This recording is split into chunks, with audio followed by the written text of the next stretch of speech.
अस्सलाम वालेकुम स्टूडेंट्स।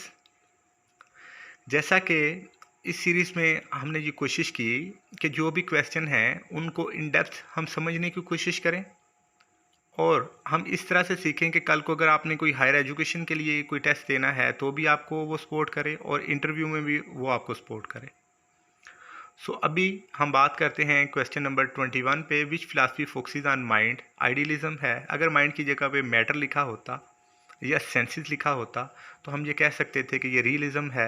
अगर लिखा होता कि चेंज, फिर प्रैग्मेटिज्म, और अगर लिखा होता कि reality close to the individual तो फिर एग्जिस्टेंशियलिज्म। इसके बाद है it stores internal memory and data, CPU.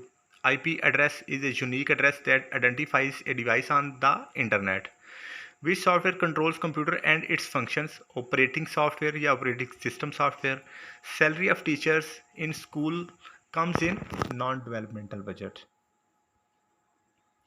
कुछ क्वेश्चन हैं ज़रा ज़्यादा कम्प्लेक्स हैं, मैंने उनको एंड पे रखा है।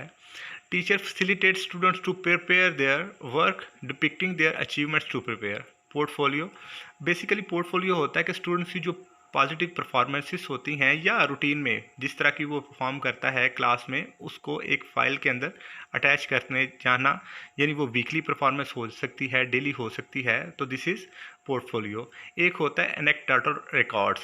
इसमें थोड़ा सा डिफरेंस है। एनेक्डोटल रिकॉर्ड जो होते हैं वो टीचर बेसिकली असेस कर रहा होता है स्टूडेंट के बिहेवियर के मतलब कि स्टूडेंट कितना पॉजिटिव है या उसमें क्या क्या बिहेवियरल प्रॉब्लम्स हैं। तो नेक्स्ट है dash is an approach to education that focuses on the students demonstration of desired learning outcomes as central to the learning process.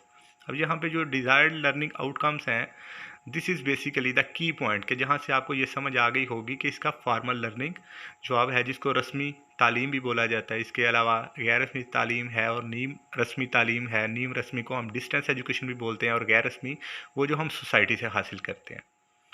इसके बाद है workers are lazy in X theory, यानी autocratic theory basically, कि इसकी assumption है basically ये कि क्योंकि वर्कर जो हैं वो लेज़ी होते हैं इसलिए उनको आप रूल रेगुलेशन के तहत काम करवाएं तो ज़्यादा वो बेहतर करते हैं। जबकि दूसरी जो थ्योरी है डेमोक्रेटिक, उसमें क्या है कि वर्कर जो हैं वो बेसिकली ज़्यादा कॉपरेशन के साथ काम करना चाहते हैं, लिहाजा आप उनके साथ कॉपरेट करेंगे तो फ्रेंडली वे में वो ज़्यादा काम करेंगे।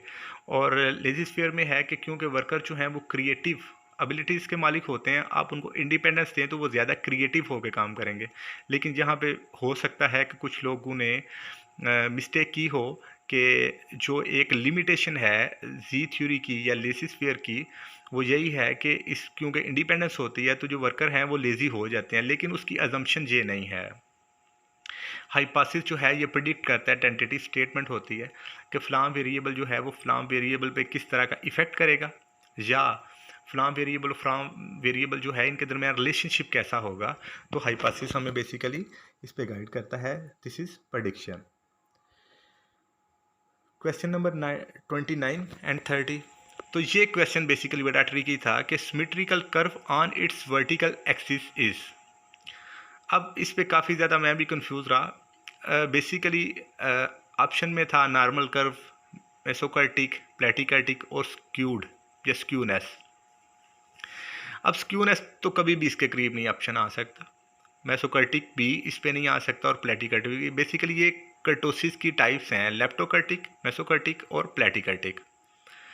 इसमें जो मोस्ट क्लोज आंसर आ रहा था दैट इज़ नॉर्मल कर्व, लेकिन अगर कुछ लोग कह रहे थे कि लेप्टोकर्टिक भी एक ऑप्शन था, अगर तो लेप्टोकर्टिक था और वो जो मुझे थोड़ी सी स्टेम इसमें फोकस करने वाली समझ आ रही है, अगर तो डाटा जो है वो काफ़ी ज़्यादा सेंटर पे जा रहा था और वो क्वेश्चन को इस तरह का था या स्टेम इस तरह की थी कि डाटा जो है वो सेंटर पे ज़्यादा स्प्रेड है उसका या इकट्ठा हो रहा है, तो फिर इसका जवाब लेप्टोकर्टिक भी हो सकता है अगर ये ऑप्शन में था।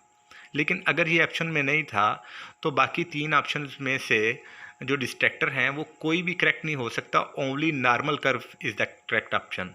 तो ये आप लोगों ने खुद डिसाइड करना है बेसिकली कि अगर लेप्टोकर्टिक आंसर था तो इसमें कन्फ्यूजन ज़्यादा है, अगर ये ऑप्शन ही नहीं था तो फिर नॉर्मल कर्व ही बेसिकली करेक्ट आंसर है। Studying learner in a natural setting, तो बेसिकली जो भी स्टडी नेचुरल सेटिंग में होती है वो क्वालिटेटिव होती है। तो ऑप्शंस में क्योंकि क्वालिटेटिव एथनोग्राफिक थी, लिहाजा एथनोग्राफिक जो रिसर्च है this is the best answer. Thank you very much. अगर आपको ये वीडियो इंटरेस्टिंग लगी है तो कमेंट बॉक्स में कमेंट करें। अगर कोई बात कन्फ्यूजन वाली है तो भी कमेंट करें और मेरे चैनल को सब्सक्राइब करें। आपका बहुत शुक्रिया।